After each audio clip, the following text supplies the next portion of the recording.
बच्चों, आज हम पढ़ने वाले हैं उस टॉपिक के बारे में जो आपके सामने स्क्रीन पर आप लोगों को दिखाई दे रहा है। ठीक है, so today we are going to study about one of the measuring tools और I can say a marking tool. ठीक है, आज हम ऐसे एक मार्किंग टूल के बारे में पढ़ेंगे जिसका कि काम हम लोग अक्सर वर्कशॉप में करते हैं जॉब्स पर मार्किंग करने के लिए। सो इसका नाम क्या है? This is called divider. Okay, we are talking about the divider. So divider actually होता क्या है? ये एक प्रकार का मार्किंग टूल है। ओके, ये एक प्रकार का मार्किंग टूल है विद पॉइंटेड लेग्स। ठीक है, पॉइंटेड लेग्स हैं इसकी, ये आप देख रहे हैं, दोनों समान भुजाएं हैं और पॉइंटेड हैं काफ़ी। ओके, ये इसका इस्तेमाल हम लोग मार्किंग करने के लिए करते हैं और ये बेसिकली दो प्रकार के होते हैं। एक प्रकार है spring type and second is the firm joint type. जो कैलिपर्स में हम लोगों ने पढ़ा है ना, कैलिपर्स में हमने इसके प्रकार के बारे में, जिस तरीके से कैलिपर हमारे दो टाइप के होते हैं, स्प्रिंग टाइप होता है और दूसरा फर्म जॉइंट टाइप होते हैं। ठीक है, उसी प्रकार से डिवाइडर भी दो प्रकार के होते हैं, firm joint and spring joint type.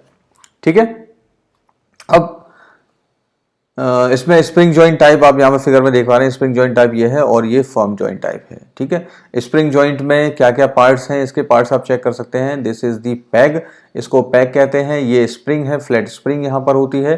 Then this is fulcrum, जहाँ पर जॉइंट होता है यहाँ पर फलक्रम होता है। And this is ball, this is नर्ड नट और ये वॉशर लेग। ओके, और दूसरा एक क्वेश्चन जो बेसिकली एग्जामिनेशन में आता है और पूछा जाता है कि इसका साइज कहाँ से लिया जाता है। What is the size of the divider?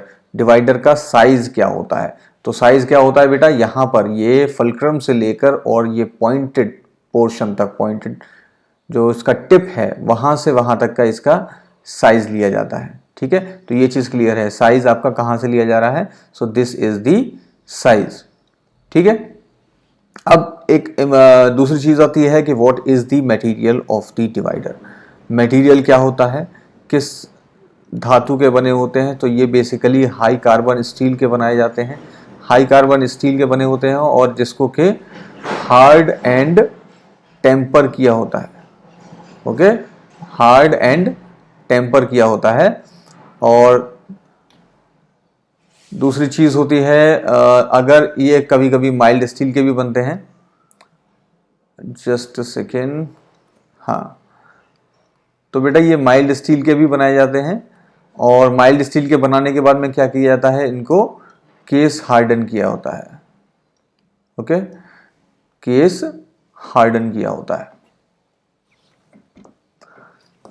तो ये चीज क्लियर है। ठीक है, इसके बाद में अब हम नेक्स्ट चीज देखते हैं कि अब एक इंपॉर्टेंट चीज हमारे सामने आती है कि इसका यूसेज कहाँ कहाँ पर है, कहाँ कहाँ पर हम इसको यूज करते हैं। तो यूज कहाँ करते हैं? एक तो पहला यूज होता है हमारा फॉर स्क्राइबिंग सर्कल्स। ठीक है, वृत्त खींचने के लिए हम इसका इस्तेमाल करते हैं। फॉर सेटिंग मेजरमेंट्स, मेजरमेंट्स, ठीक है, वृत्त खींचने के लिए यानी कि, या फिर आर्क वगैरह खींचने के लिए, चाप खींचने के लिए हम इसका इस्तेमाल करते हैं।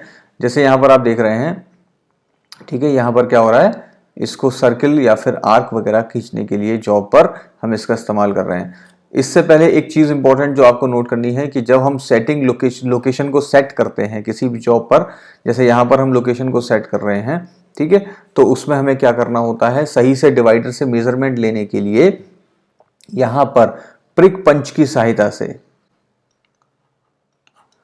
ठीक है, प्रिक पंच की सहायता से आपको, जिसका कि एंगल 30 डिग्री का एक एंगल यहाँ पर पॉइंट 30 डिग्री पॉइंट के साथ में यहाँ पर मार्क कर देना होता है, जिससे कि इसकी सेटिंग सही हो जाती है, लोकेशन सेट सही हो जाती है। ठीक है, और ये इधर उधर फिसलता नहीं है। तो स्क्राइबिंग सर्कल्स, ठीक है, वृत्त खींचने के लिए, देन माप की सेटिंग वगैरह करने के लिए, मेजरमेंट सेट करने के लिए भी इसका इस्तेमाल करते हैं। हमें अगर जॉब्स के मतलब जॉब पर डायमेंशंस को ट्रांसफर करना हो, जिस तरीके से आप यहाँ देख पा रहे हैं, इसमें स्टील रूल से जो अगर हमें यहाँ से मान लीजिए 4 mm की कोई लाइन कोई आर्क बनाना है, तो 4 सेंटीमीटर का यहाँ पर हमने डिस्टेंस लिया और 4 सेंटीमीटर का डिस्टेंस लेकर यहाँ पर हमने उसको मार्क कर दिया। तो यहाँ से क्या किया, हमने डायमेंशन को ट्रांसफर किया है। दूसरी चीज़ ये हो गई and setting stepping of distances, यानी कि बराबर बराबर दूरी पर अगर हमें मार्क करना है, किसी लाइन को बराबर भागों में विभाजित करना हो, तो यहाँ पर हम इसकी डिवाइडर की सहायता से ये काम कर सकते हैं। ओके, सो ये चीज़ क्लियर है। तो क्या क्या चीज़ हमारी क्लियर हो गई। पहली चीज़ है कि डिवाइडर क्या होता है। डिवाइडर के बाद में एक मार्किंग टूल है, एज वी ऑल नो कितने प्रकार के होते हैं, तो स्प्रिंग टाइप और फर्म जॉइंट टाइप हो गए। इसके पार्ट्स आप लोगों को यहाँ पर सामने दिए हैं, ठीक है। क्या कहाँ पर यूज़ करते हैं, तो स्क्राइबिंग सर्कल्स के लिए, setting measurement and stepping distance, बराबर दूरी मार्क करने के लिए भी इसका इस्तेमाल किया जाता है, ठीक है। और उसके बाद में हमने मटेरियल देखा। मटेरियल क्या है, तो मटेरियल मैंने आपको बताया हाई कार्बन स्टील और mild steel. High carbon steel के हैं तो क्या होगा, उसको हार्ड एंड टेम्पर किया जाएगा, और माइल्ड स्टील का है तो केस हार्डन होता है। ओके, ये चीज क्लियर है, ठीक है। अब कुछ महत्वपूर्ण बिंदु हैं, कुछ इंपॉर्टेंट पॉइंट्स हैं इसको लेकर। इसका एक क्वेश्चन, एक पॉइंट होता है कि इसका साइज, हम लोग जो साइज की हम लोग बात कर रहे हैं, कितने से कितने साइज के होते हैं, तो मैं आपको बता देता हूँ 50 से 200 mm रेंज में ये पाए जाते हैं, ठीक है। 50 mm टू 200 mm रेंज में ये पाए जाते हैं। एक इम्पॉर्टेंट चीज़ दूसरी ये होती है कि इसकी हमें कुछ इंपॉर्टेंट पॉइंट्स जो हैं वो ध्यान रखने हैं। क्या क्या पॉइंट्स होते हैं, एक होता है कि एक चीज़ आपको जो ध्यान रखनी है वो ये है कि इसके पॉइंट्स जो हैं, दोनों टांगें आप देख रहे हैं, ये बराबर होनी चाहिए। ये चीज़ आप पूरी मेक श्योर कर लें, जॉब में यूज़ करने से पहले ये देख लें कि इन दोनों पॉइंट्स जो हैं या दोनों जो लेग्स हैं वो बराबर हैं, क्योंकि अगर कोई भी पॉइंट छोटा है तो हमारा डायमेंशन जो है वो गड़बड़ हो सकता है, ठीक है। एक चीज़ होती है कि उसके पॉइंटेड जो है शार्प होनी चाहिए। पॉइंटेड शार्प करने के लिए हम लोग क्या इस्तेमाल करते हैं, ग्राइंडिंग। बेसिकली सब लोगों के दिमाग में आती है कि ग्राइंडिंग कर लेंगे ना, ग्राइंडिंग नहीं करनी है।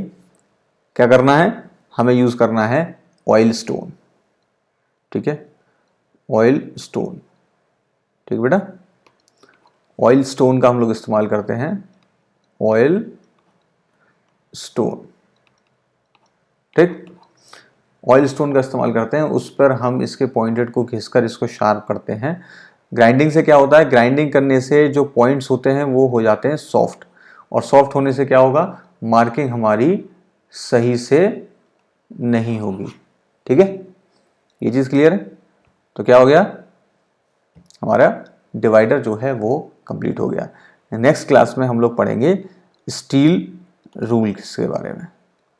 किसके बारे में पढ़ेंगे, स्टील रूल्स के बारे में। स्टील रूल्स क्या होते हैं, उनके टाइप्स क्या होते हैं, कितने प्रकार के स्टील रूल्स होते हैं, वो देखेंगे, ठीक है। So till then take care, bye bye.